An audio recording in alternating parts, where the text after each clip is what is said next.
for years, there's been this dance going on between private operatives, corporate investigators, and journalists.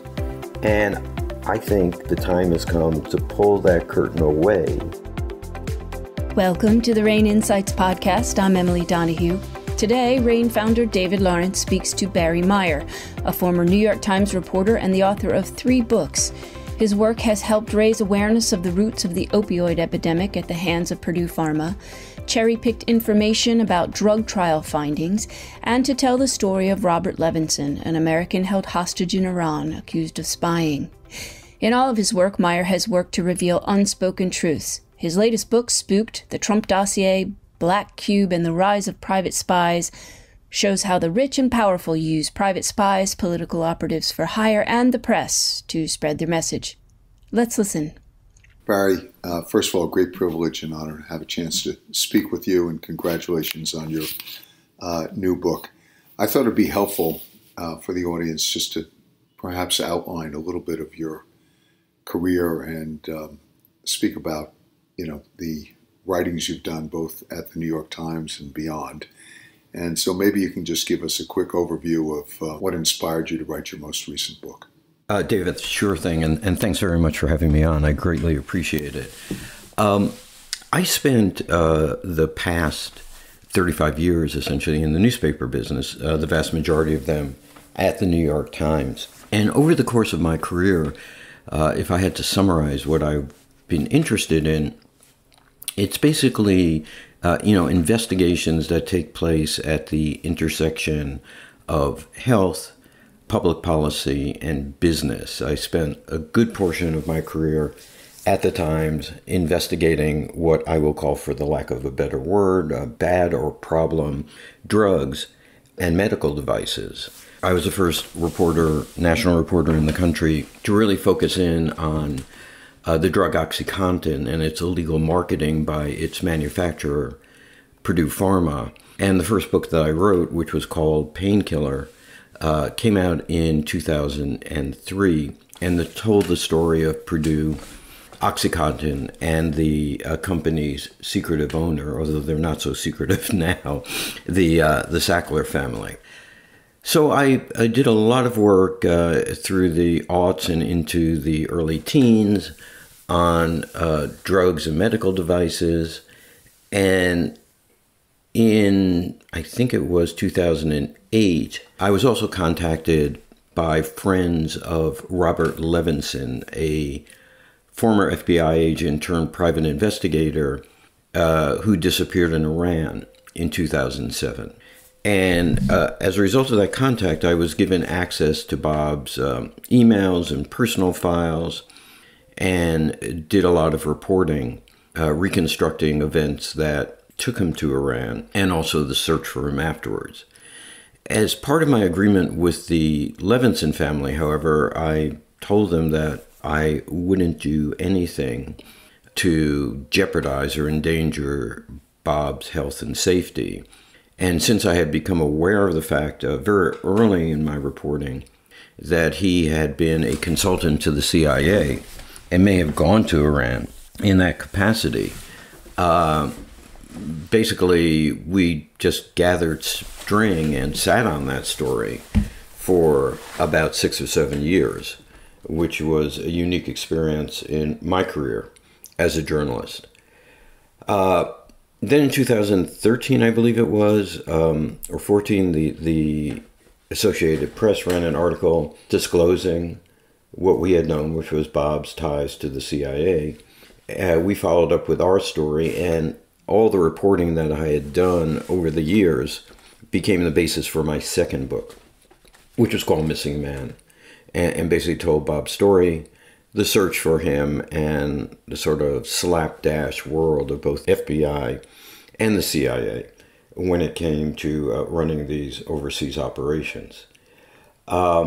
Then, leading up to the present, I decided to leave the Times, retire at the end of 2017. I'd been there almost 30 years.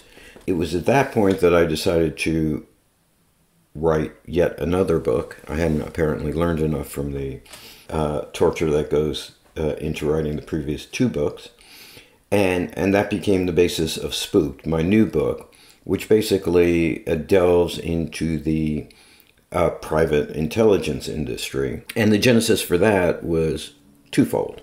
One was, at the time of my retirement, there were a number of big stories that were breaking. There was the story of the Steele dossier, or these memos about Donald Trump's supposed involvement with Russia. There was the Harvey Weinstein case, and the scandal involving this medical device company called Theranos. And I decided, these people seem to be all over the place. There's a huge industry, hidden industry out there that no one's really written about. And so let me flip the script and investigate this industry. Bary, obviously a common denominator within all three of your books has been your ability to be ahead of the curve and see ahead of the curve, whether it involves the geopolitical conflict with Iran, the disappearance of Bobby Levinson, whom I also knew in his capacity as a FBI agent, and then in his subsequent career, as well as his family members. But as you looked out at the opioid crisis and responsibility for it, it continues to play out very much in the courts and the headlines. And now, of course, the book Spooked. Maybe you can begin by explaining what was your inspiration for the book Spooked, or maybe stated differently, why you felt there was a need to write the book. What I realized was that, kind of the hidden thread connecting them all were private investigators. I mean, they were immersed in all of these cases, and in some ways kind of manipulating events in all of these cases. And I thought, this is this huge industry. I did some checking around. It had mushroomed in the past decade, so I thought this was a good time to look at this industry and the kind of hidden impact it was having on our lives. You spoke a little bit about the manipulation of information, obviously a theme throughout your book. And at a time where there continues to be declining trust in established institutions, whether governmental agencies, companies in the private sector, even NGO groups, but very much the media. Can you perhaps speak to what some of the lessons are in terms of what you found in your investigative research for the book? Well, I'm a creature of the media. I spent my entire life in journalism, and I'm very proud of the work that most journalists do, because I think we really do provide a public service, and that's the motivation that drives most journalists.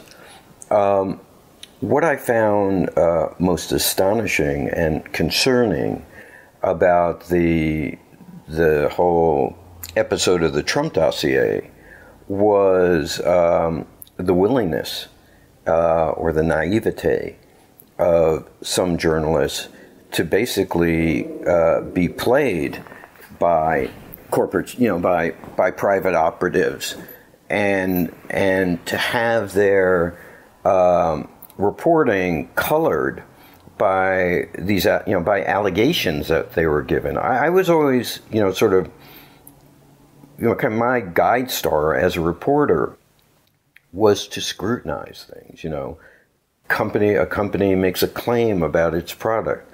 Well, you don't accept that at face value.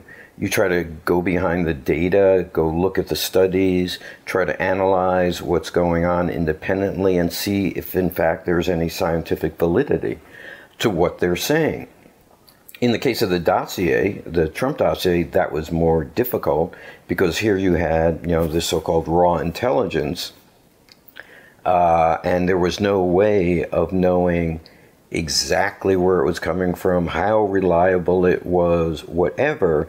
But because of the political tempo of the times, I believe, and the, this fragmentation that's taking place across the media landscape, there are a lot of people, both, particularly within the mainstream media, who kind of accepted the allegations within the dossier without scrutinizing them. They also accepted the persona that was being presented by Christopher Steele, this former MI6 agent, without scrutinizing him. And they weren't looking at these two former Wall Street Journal reporters, Glenn Simpson and Peter Fritsch, who formed Fusion GPS, the firm that hired Christopher Steele, to look at their track record and who had they represented before, how reliable were they, had they used sort of distasteful or slimy tactics in other jobs that they did. So, you know, there was just nowhere close to the type of scrutiny that would normally have been given to a story. And I guess in Spooked, what I sort of conclude, unfortunately, is that, you know, this was both a symptom of Trump, a symptom of the fragmentation that's going on within the media, as well as the political polarization that's going on within the media. And it's a very damaging trend, because it damages the credibility of one of our most important institutions.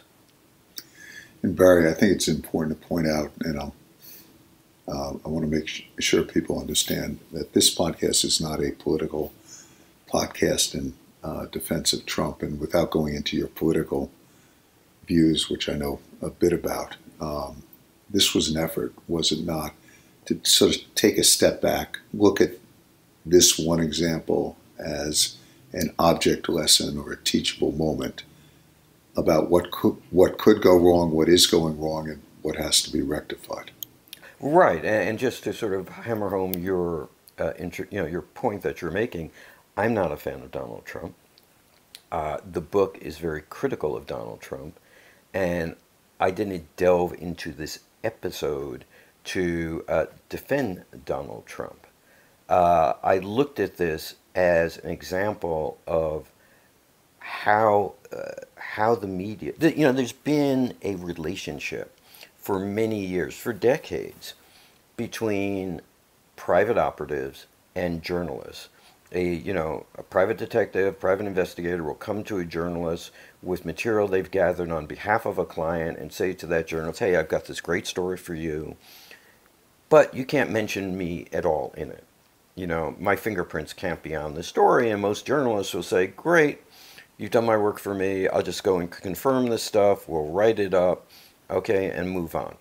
The notion that a 7+ figure political dossier became the news, the basis for congressional hearings, etc., irrespective of where you are in the political spectrum, does set a precedence, and one that, you know, if it's not remediated, you know, holds all sorts of implications, again, regardless of which side of the political spectrum you are on. And we're continuing to see maybe some of the consequences of a highly politicized world play out. And you speak about fragmentation, and I actually want to use a little bit of a different lens around this. Yes, the media has fragmented. Yes, people can get their sources of information from a myriad of places. But the fact of the matter is, the model for news coverage has been seriously disrupted. You can call it competition, or you can call it fragmentation, or you can call it, basically everyone today through social media, and every small group potentially is in the news business, no less our social media platforms. But, what I'll refer to is the established institutions of trust around the press, whether it's print media, broadcast media, etc., has had a very, very challenging series of decades that has seen the loss of the revenue base that supported their efforts, and also a competition for advertising and the eyeballs or clicks that drive. And there is a competition going on, which is not necessarily a competition around journalistic standards. It's who first, who can attract through sensational headlines or possibly politicized headlines. An audience and who can build it and who can do it quickly within the boundaries of First Amendment protections against lawsuit for defamation and slander, etc. And maybe you could help the audience sort of understand, because I think that was, certainly as I read your book, I felt that that was, very much at the heart of what might be driving the decisions around whose sources we run with, how quickly we run, the lens that's applied to it, and with the knowledge that many of these sources, whether they're private investigators or they're lawyers involved in cases, they have, as you say, a wide diversity of sources that they can go to. So the pressure on particular media outlets that have to survive and have to find the revenue to survive and not lay off reporters has to be very, very intense. And that has to be part and parcel of, I'll call it, the warning that you're giving to people. Well, I think there's a couple of ways, different ways of approaching that. I'd like to think, I may be fooling myself, that the major newspapers in the United States, be it the New York Times, the Washington Post, the news function of the Wall Street Journal, are pretty straight. They kind of deal with things from a news reporting perspective, still in a fairly traditional way. I mean, you can point to exceptions, but we have to remember that before the dossier was posted online by BuzzFeed in January of 2017, it was shopped around to, the Washington Post, the New York Times, the New Yorker, and nobody wrote about it, prior to its public release by BuzzFeed.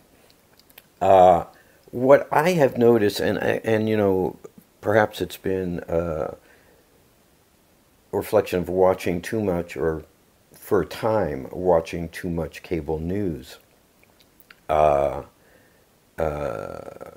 When we were all locked down, particularly television has become increasingly politicized. I mean, you did have, MSNBC on one end of the spectrum and Fox on the other end of the spectrum. But now, CNN has sort of become much more politicized, at least in my perspective, in the way it presents the news. And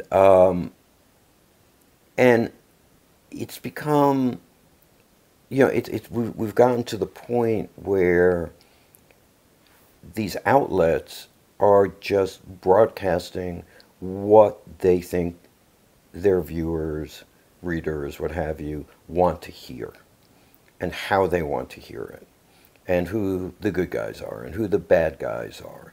And it's become a very black and white, oversimplified view of the world. And I really, personally, as someone who spent their life as a journalist, don't believe that approach really serves the public, because all these outlets are now doing, pretty much, is reinforcing the opinions, views, what have you, of their audiences. And in some ways they're afraid not to do that because they're afraid of losing their audiences. I mean, even on, the right wing, with the, with the emergence of these ultra right wing outlets like OAN and Newsmax, it seems like Fox, which once had a hold over that end of the political spectrum, is being driven further to the right. And so I think overall what's going on in the media is not a good thing. And again, getting back to the impact that the Steele dossier had on events, I don't think that would have happened absent this kind of polarization. So you're basically, as you think about cause and effect, I'm still trying to figure out, as many people are, what came first here, Bary, the chicken or the egg. But certainly even the most trusted media outlets had to find a way to continue revenue at a time when it was being disrupted by social media platforms and shift in advertising data and advertising revenue. And I guess one of the questions certainly that I think is posed by your book is there any way to get the toothpaste back in the tube? What actually, can change? Because certainly it does need to change. And I don't care what side of the political spectrum you're on. The notion that both individuals as well as policies and causes can be, undermined by what I'll refer to as information that is not accurate, but that is being rebroadcast or synthesized or reported on by trusted sources, is a very, very fundamental issue. And I think that's what your book does in terms of raising the question. It's fundamental to our democracy and the protection of our democracy. And our president is now overseas, and I think he's very clearly and rightfully defined a global battle right now between autocracies and democracies for the, hearts and minds of people who are trying to decide which system actually serves them best. And so, question, is this irreparable harm, or can this be improved upon, fixed, remediated, and if so, how? Well, let me drag our conversation back a little bit to the other theme of my book, which has to do with the private intelligence industry, and I'd like to think that what the book demonstrates is the fact that in many ways this has become a mercenary, renegade industry that operates outside the law, in large part because there are no laws to constrain it. Case in point, being a company like Black Cube, which dispatches operatives under false identities to con people through deception out of information.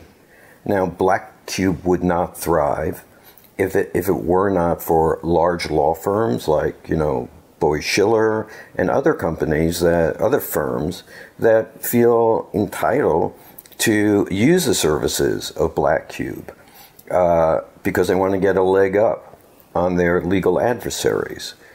In this country, there are laws against fraud. They tend to be laws that make it illegal to defraud somebody out of money. So if I come to you under pretext and say, David, give me $1,000, I'll get you $10,000, I got these great investments, it all turns out to be bogus, I can be prosecuted for fraud. If a lawyer hires a Black Cube type company and says, you can feel free to use any method of deception you want, and I will pay you to do that. In fact, I am hiring you because you are so good at deceiving and essentially defrauding people of information, I'm willing to pay you millions of dollars for your services. As long as we as a society find that acceptable behavior, it will continue to thrive, and it is continuing to thrive. So, as a threshold issue, I believe that there needs to be a crackdown on the most abusive tactics that have become very commonplace within the corporate investigations industry. Now, flipping over to media, I think there also has to be a reckoning there within news organizations about why do news organizations give anonymity to people like corporate investigators who are being paid to plant stories in the news media, which is what took place with the Steele dossier and takes place all the time. So, yes, there is a reason to give anonymity to whistleblowers, to people who might be jeopardizing their safety or even at times their well-being and livelihoods, to bring information to public light by using journalists to do so. I don't see any reason to give anonymity to people who are being paid to plant information. So I would like to see a discussion within newsrooms about how do we go forward dealing with these operatives. In fact, I just got an invitation. I'm kind of thrilled about it because it's the first overt response to the book from a major Canadian newspaper asking me to come talk on this subject to its staff. And they don't need me to lead that conversation, but I would love there to be those conversations going on within news organizations. So it's a two-pronged thing, I think is rightfully noted. What has also changed dramatically, as highlighted by your book, is the ability of information to, you use the word metastasize, and to spread virally. There's that quote attributed to Mark Twain, I don't know if he actually said it, about, a lie being able to circle the globe before truth gets out of bed. That is the case in the current environment. And what I'm hearing you say is that there really needs to be a professionalization of standards within the private investigative business. But having said that, there has to be, I'll use your word, a reckoning around journalistic standards as well. Is that a fair summary? Well, I would only alter it in this way. I don't think there's ever going to be a professionalization of standards within the private investigative industry, because it's been and continues to be kind of a race to the bottom. And I hope my book amply demonstrates that.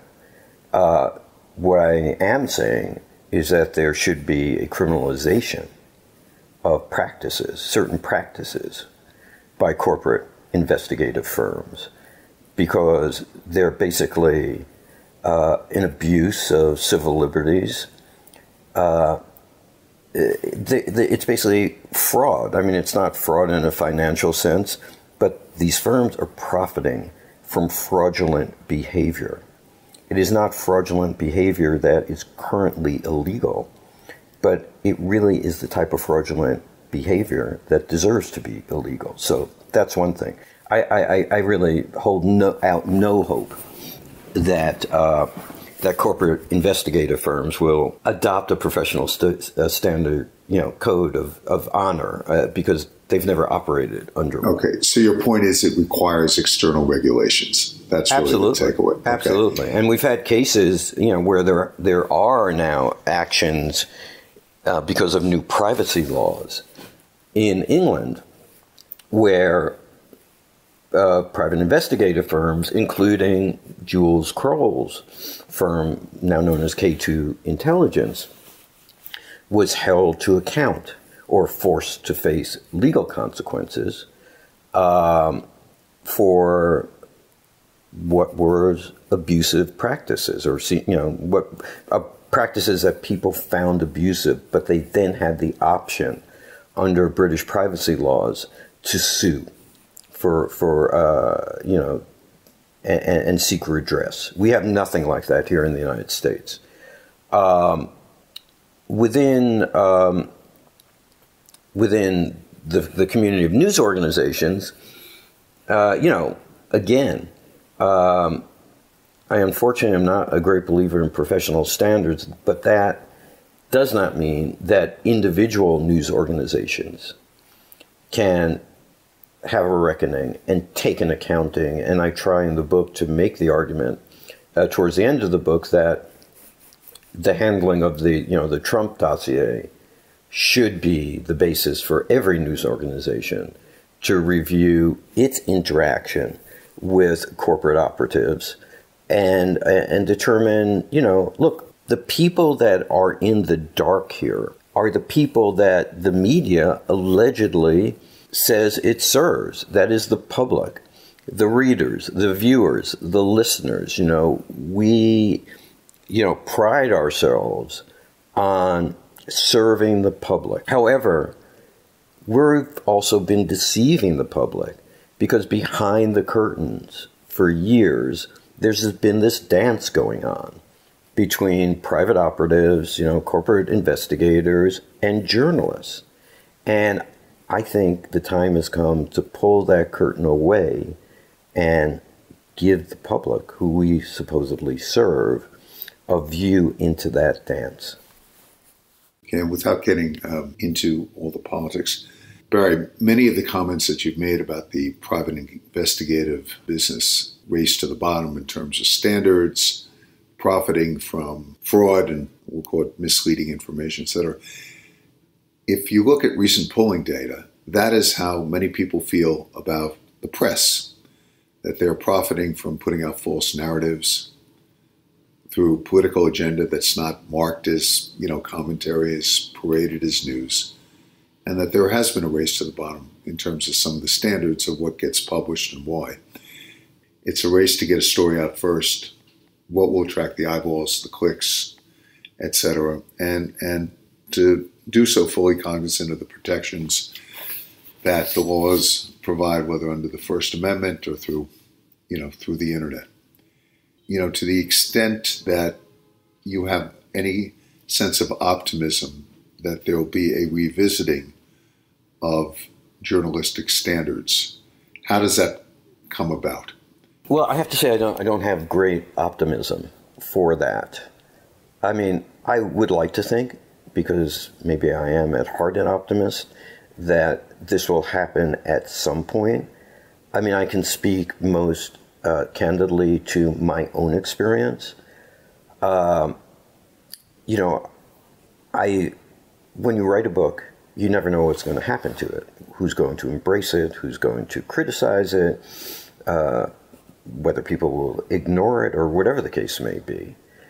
And, I thought that this book, or I hoped in part that this book would stir a conversation, at least amongst people that write about the media, who have kind of set themselves, kind of adopted the persona of, like media critic. And, it's been quite remarkable because those people have tended to avoid the book.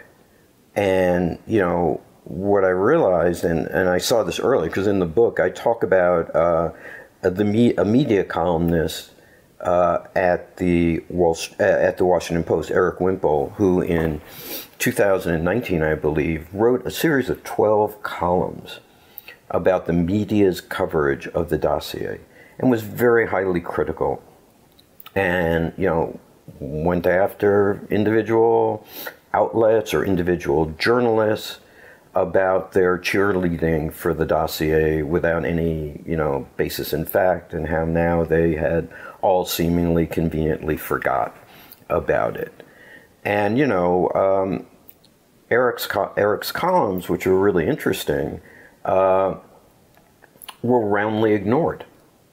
And to the same degree that, people within the news organizations that had a romance with the dossier are also kind of ignoring my book. And, it's unfortunate because absent our acknowledgments of mistakes and, and well-meaning or well-intended mistakes or whatever the case may be, there's not going to be a change. So, any changes that do occur are going to have to come out of a realization that, one, we screwed up and we don't want to screw up like this again. And two, that there are these pernicious players out there who we as journalists have at times made common cause with. And the reason why I was invited to Canada, or I got this, there's possibility that I'll go to Canada to talk about this, is that there's a really fascinating case involving Black Cube playing out up there, which really kind of is a case study of efforts at media manipulation. And the reporters that contacted me are reporters that cover, hedge funds and other types of more exotic investment vehicles. And these journalists are, like target number one for corporate investigators who want to manipulate the news on behalf of their clients. So they're going like, okay, well, we rely on these people for tips, but we're getting played. So how do we deal with that? And I would say not only the potential to be played, but also to be the target of these investigative groups as well. Oh, absolutely.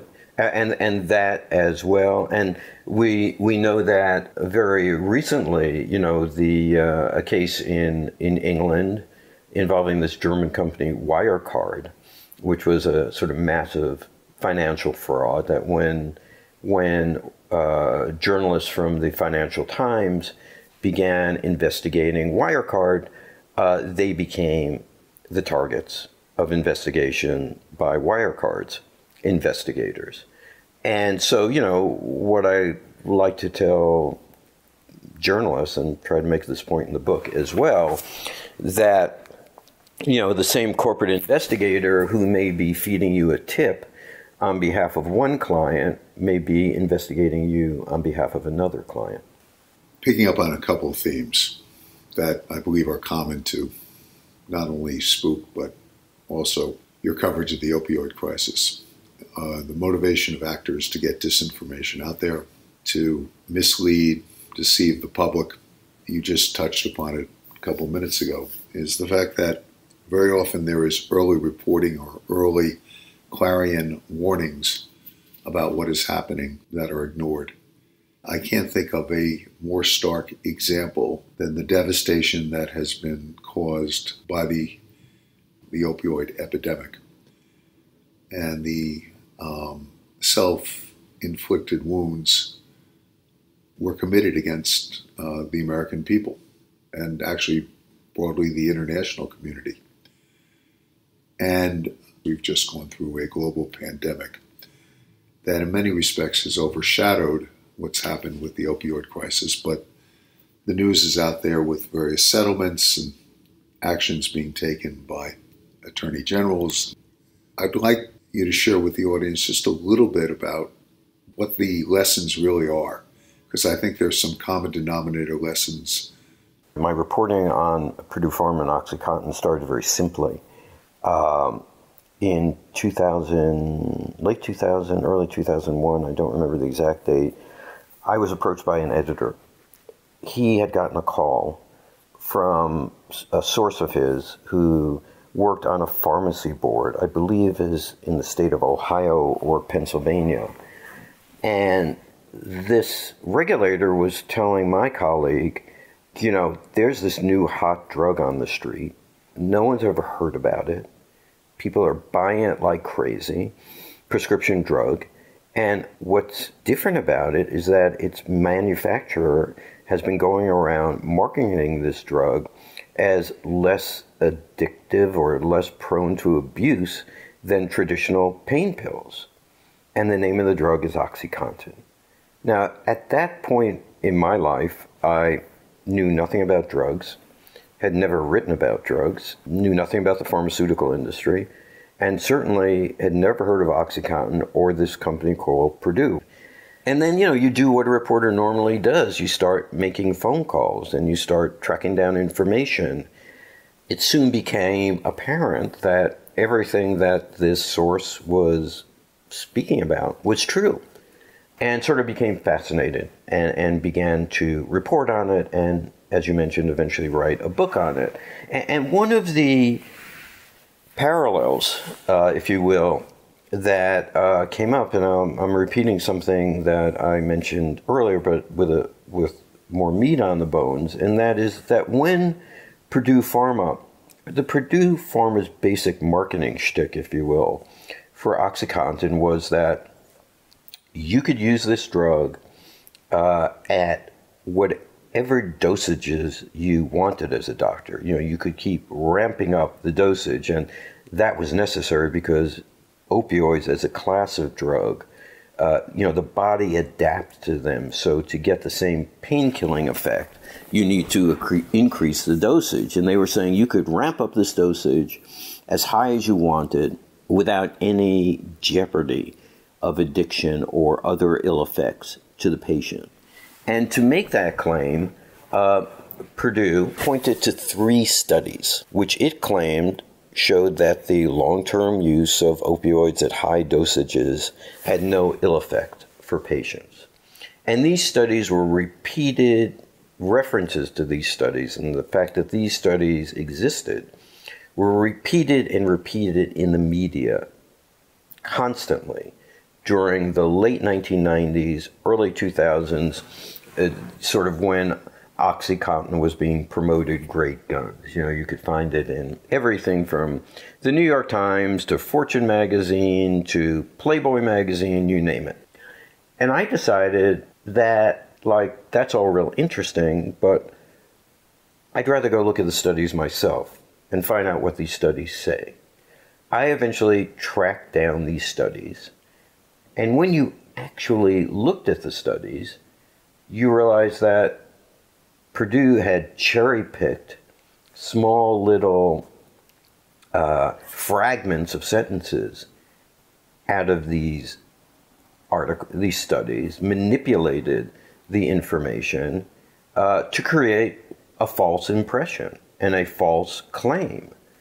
And, sort of the gall of it, or the scam behind it was remarkable. And, I eventually wrote about that in Painkiller. It was stunning to me that I was the first journalist to actually take the time and take the effort to do what was like a simple thing, and the type of scrutiny that you should always be doing as a journalist. So in Missing Man, I went and I followed Bob Levinson's trail and talked to everyone he interviewed or met on his way to Iran. The FBI, I discovered as I was doing that, had not done so. And so, the point that I'm trying to make is that once you as a journalist do your job and go back and scrutinize information or interview people that are supposedly central to a story, you discover that the picture you're being presented is flawed or fake or incomplete, and that by doing your job, you can present the public with a more complete view of what occurred. And again, this same pattern replayed itself when it came to reporting about the Trump dossier. Bary, how do we perhaps get both policymakers and the public to pay closer attention and respond? Because so much of what we're going through, I'll quote the mayor of Houston after the electrical debacle in Texas recently. All of this was foreseeable, all of this was preventable. And so you've given a warning about the relationship between private investigators and the press. You gave an early call around the opioid crisis. How do we get that to translate into action? I think that's a huge order, and I don't know really a simple way of answering it other than to say we are spending societally and in the media and politically an inordinate amount of time on sideshows. In fact, it seems like politically all we really are invested in are sideshows and not invested in examining the things that people need, the things that will make people's lives better. I mean, you see it as debate over infrastructure. This is not like a mega crisis, but, we can't, as a society, politically, even get it together on making sure that we have good roads, good bridges, good Wi-Fi service, good telecommunication service. And, we have just got, hopefully, to get the current political poison out of our system so that we can arrive at a place where the needs of the public, the issues that are important to the public, are addressed. But it's going to take a while for this poison to work itself out, unfortunately. Point well taken, Bary. Again, congratulations on your book, your prior work, and look forward to a continued conversation with you. So thanks again, Bary. And thank you, David. I really appreciate your time and for having me on. Bary Meier is the author of Spooked, The Trump Dossier, Black Cube, and the Rise of Private Spies. Individuals turn to RANE for risk intelligence that cuts through the hype to focus on what they need to know, what to expect, and what to do. Subscribe to RANE's core membership and get our daily Risk Book Digest, weekly intelligence briefs on cyber, geopolitical, and financial crime, access to knowledge-sharing webinars, and breaking alerts on important risk developments. Find out how RANE can power your business to success at ranenetwork.com. That's RANE network.com. I'm Emily Donahue. Thanks for listening.